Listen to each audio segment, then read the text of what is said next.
गांव का नाम रामपुर था। एक छोटा सा गांव जहां की मिट्टी से ही एक अजीब सी शांति और सरलता की महक आती थी। लेकिन गांव के एक कोने में जहां एक पुरानी हवेली थी, वह जगह इस शांति को भंग करने के लिए काफी थी। हवेली जो कभी रोशनी और समृद्धि का प्रतीक थी, अब भय और अंधकार का बसेरा बन चुकी थी। लोग उस हवेली के पास जाने से भी डरते थे, क्योंकि वहां शैतानी शक्तियों का वास बताया जाता था।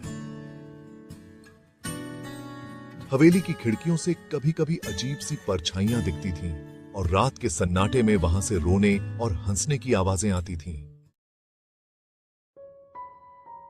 इस हवेली के पीछे की कहानी बहुत पुरानी थी, एक ऐसे परिवार की जिसने कभी यहां खुशी खुशी अपने दिन बिताए थे। हवेली के मालिक जमींदार रणजीत सिंह अपनी पत्नी सविता और बेटी चिराया के साथ यहां रहते थे। रणजीत सिंह बहुत धनी और प्रभावशाली व्यक्ति थे, लेकिन उनकी बेटी चिराया के जन्म के बाद सब कुछ बदल गया। चिराया का जन्म एक अमावस्या की रात को हुआ था, और गांव के बड़े बुजुर्गों ने तभी से इसे अपशगुन मान लिया था। चिराया के साथ हमेशा कुछ अजीब होता था। जब वह रोती तो हवेली के अंदर अजीब सी हलचल होती थी। उसकी आंखें कभी कभी लाल हो जाती और वह अकेले में हंसती रहती। गांव के लोग चिराया को देखकर दूर भाग जाते थे, और उसके बारे में अफवाहें फैलने लगीं कि वह शैतानी बच्ची है। रणजीत सिंह और सविता ने इन बातों को कभी गंभीरता से नहीं लिया, लेकिन धीरे धीरे उन्होंने भी अपने घर में अजीब घटनाएं महसूस की। चिराया जैसे जैसे बड़ी होती गई, उसका व्यवहार और भी विचित्र होता गया। एक दिन जब वह 10 साल की थी, वह अचानक गायब हो गई। परिवार ने उसे हर जगह ढूंढा, लेकिन वह कहीं नहीं मिली। 3 दिन बाद हवेली के तहखाने से बदबू आने लगी। जब लोगों ने तहखाने का दरवाजा खोला तो वहां चिराया की लाश पड़ी मिली। उसके चेहरे पर एक भयानक मुस्कान थी, जैसे वह मरते वक्त भी किसी अज्ञात रहस्य का आनंद ले रही हो।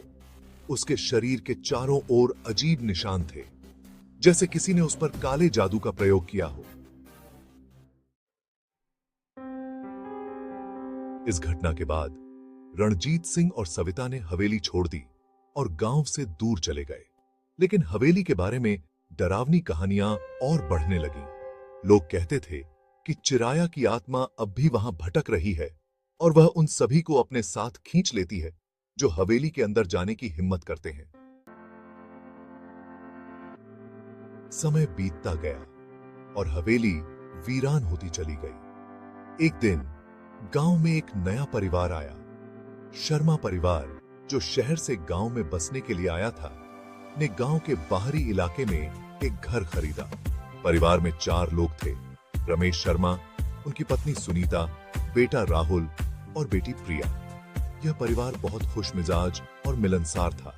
गांव वालों ने उनका स्वागत किया, लेकिन साथ ही उन्हें हवेली के बारे में चेतावनी भी दी।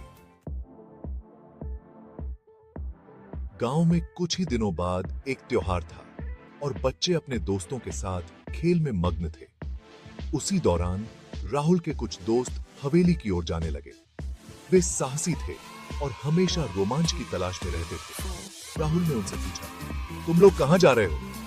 उनके एक दोस्त मोहित ने मुस्कुराते हुए कहा, क्या तुम्हें हवेली के बारे में पता है? चलो आज उसे देखने चलते हैं। राहुल और प्रिया दोनों चौंक गए। उन्होंने अपने माता पिता से हवेली के बारे में कुछ सुना नहीं था, लेकिन गांव में फैली अफवाहों ने उन्हें थोड़ा सतर्क कर दिया।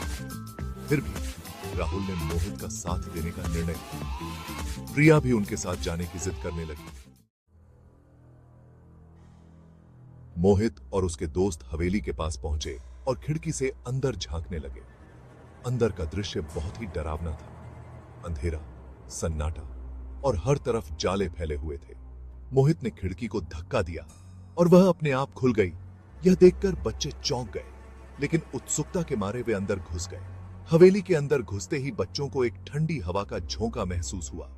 फर्श पर उनकी पगडंडियां धूल में साफ दिखाई दे रही थीं। अंदर का वातावरण बहुत ही अजीब था। दीवारों पर पुराने चित्र लगे थे, जिनकी आंखें मानो बच्चों का पीछा कर रही हों। मोहित और उसके दोस्त अब थोड़े घबराने लगे थे, लेकिन उन्होंने एक दूसरे को साहस दिलाते हुए तहखाने की ओर जाने का निर्णय किया। तहखाने का दरवाजा भी खुद ब खुद खुल गया और बच्चों ने देखा कि वहां एक छोटी सी मोमबत्ती जल रही थी। यह देखकर वे हैरान रह गए कि इतनी पुरानी हवेली में मोमबत्ती कैसे जल रही है। तभी उन्हें एक धीमी हंसी सुनाई दी। सभी बच्चे ठिठक कर खड़े हो गए। वे अब बहुत डर चुके थे, लेकिन वापस जाने का रास्ता भी नहीं था, क्योंकि दरवाजा अपने आप बंद हो गया था। तहखाने के अंदर घुसते ही बच्चों ने देखा कि एक छोटी बच्ची वहां बैठी हुई थी। वह बहुत ही डरावनी लग रही थी। उसके लंबे काले बाल, बड़ी बड़ी आंखें और अजीब सी मुस्कान थी। वह धीरे धीरे बच्चों की ओर बढ़ने लगी। राहुल ने घबराते हुए पूछा, तुम कौन हो? बच्ची ने हल्की मुस्कान के साथ कहा, मैं चिराया हूं। क्या तुम मेरे साथ खेलोगे? उसकी आवाज में कुछ ऐसा था जिससे बच्चों के रोंगटे खड़े हो गए। राहुल ने मोहित की ओर देखा और भागने की कोशिश की, लेकिन उसके पैर जैसे जमीन से चिपक गए थे। बच्ची अब बहुत करीब आ चुकी थी। उसके चेहरे पर वही भयानक मुस्कान थी जो चिराया के मरने के समय बताई जाती थी। प्रिया ने चिल्लाते हुए कहा, हमें यहां से निकलना होगा। लेकिन कोई रास्ता नहीं था। हवेली का दरवाजा अपने आप बंद हो चुका था और तहखाने की दीवारें जैसे जैसे सिकुड़ रही थीं। बच्चों को अब समझ में आ गया था कि वे एक जाल में फंस चुके हैं। चिराया ने बच्चों की ओर इशारा करते हुए कहा, तुम लोग यहां से बाहर नहीं जा सकते। अब तुम मेरे साथ हमेशा के लिए रहोगे।